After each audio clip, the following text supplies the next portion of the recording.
For those who don't like it, you don't eat. Or you disappear into a concentration camp. Or you get this. And this is the man who gives it to you.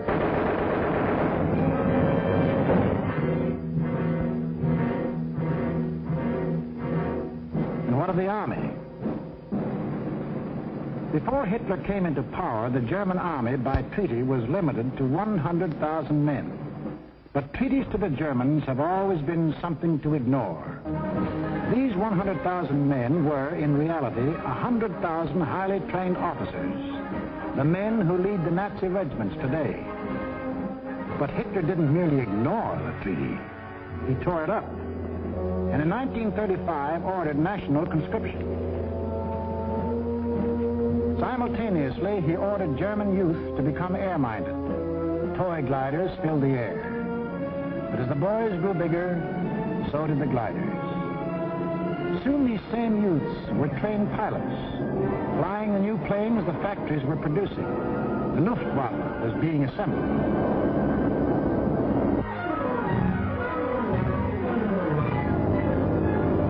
The only thing old about this new army was the goose step. And even Hitler couldn't improve on that ancient German form of torture, designed to make man stop thinking and blindly obey. Goose-step them until they become as insensible as weapons.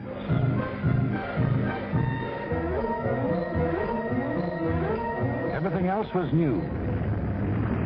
Tanks, motorized equipment, and one of our own inventions, the dive bomber. This rearmament was strictly illegal, according to the Versailles Treaty. And the next illegal step Hitler took was to march his troops into the Rhineland, a strip of land between Germany and France, demilitarized after the last war as a precaution against future German aggression. But Hitler's plan of eastern conquest demanded a barrier against democratic action in the West. So Hitler remilitarized the Rhineland and began building the formidable Siegfried Line, a chain of forts and defenses 450 miles long and in some places 30 miles wide. Germany had fought one two-front war and didn't want another.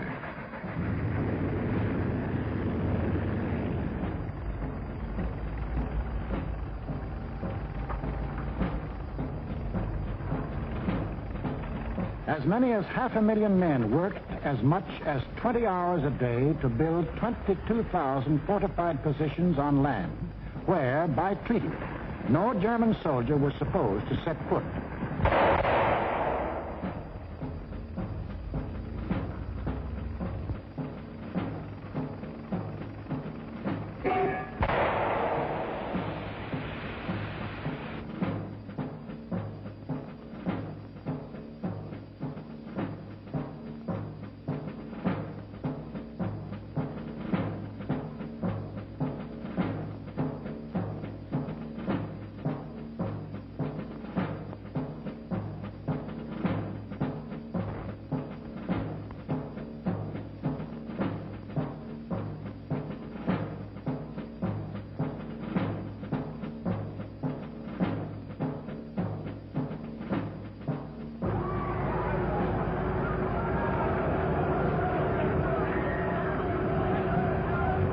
Hitler had his Siegfried Line.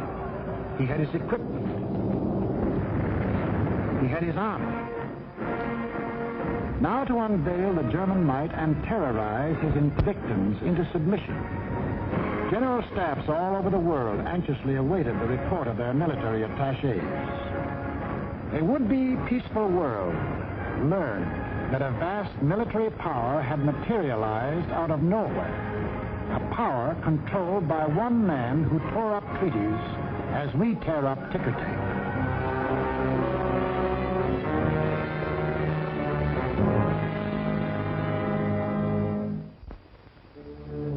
Satisfied they had created the right sense of fear in the world, the Nazi leaders were now ready to strike. The hour had come. It was time to start conquering Eastern Europe, according to the plan of Hitler's geopoliticians. It was time to win the domination of the heartland. Who would the first victim be? Naturally, the softest, Austria. bite off just enough not to set the world against you. On March the 12th, 1938, without warning, the German armies marched over the Austrian border. It was really only a full-scale invasion test, and Hitler rode in triumph into Vienna. Even the very name of Austria disappeared from the map, though Hitler had promised earlier to the world. The assertion that it is the intention of the German Reich to coerce the Austrian state is absurd. Why was Austria important to Hitler? It put him on the southern flank of Czechoslovakia, and Czechoslovakia was the key to the control of Eastern Europe. The German Chancellor Bismarck explained that years ago when he said, "He who would conquer Europe must first hold the bastions of Bohemia." And Bohemia was now part of Czechoslovakia. But Czechoslovakia was tough. It had a good army. It had good equipment. It had one of the finest munition plants in the world, the Skoda Works, which Hitler wanted very badly. It had incorruptible President Danish. It had a military alliance with France, and France had a military alliance with Britain. Hitler had to move carefully, find excuses to take Czechoslovakia one piece at a time. He found his excuse in the Sudetenland, a portion of Czechoslovakia bordering Germany. Here lived some people of German origin, although they had never been a part of Germany itself. That was Hitler's cue. Completely ignoring the fact that most people who left Germany had done so to get away from things like Hitler, he sprang his pet theory that every person of German blood, no matter where he lived, belonged to the Nazi Reich. Germans or descendants of Germans, often with no more than a drop of German blood in their veins, suddenly learned that they were godlike, not subject to the laws of the land in which they live and to which they owe their allegiance, whether it be Czechoslovakia, Norway, Sweden, China, the United States, or Timbuktu. According to the Nazis, the German was a special creature who remained forever German, to the 6th and 7th generation, and must take his orders from Berlin. Some people we know of German descent think this is a lot of hogwash.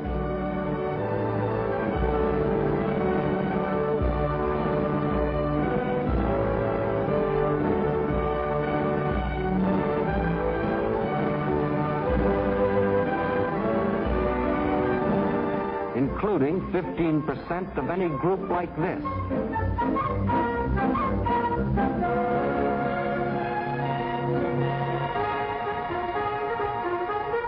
But in the Sudetenland, he found some stooges who fell for this bunk. Konrad Henlein was their Bush League Führer. The people of the Sudetenland were told they should be liberated. They were told Hitler was their liberator. The Nazis smuggled over their standard softening up equipment, blackjacks. And when the Czechs were beaten up trying to combat his fifth columnists, Hitler screamed the Germans were being persecuted and threatened war unless he got the Sudetenland. It is the last territorial claim I have to make in Europe.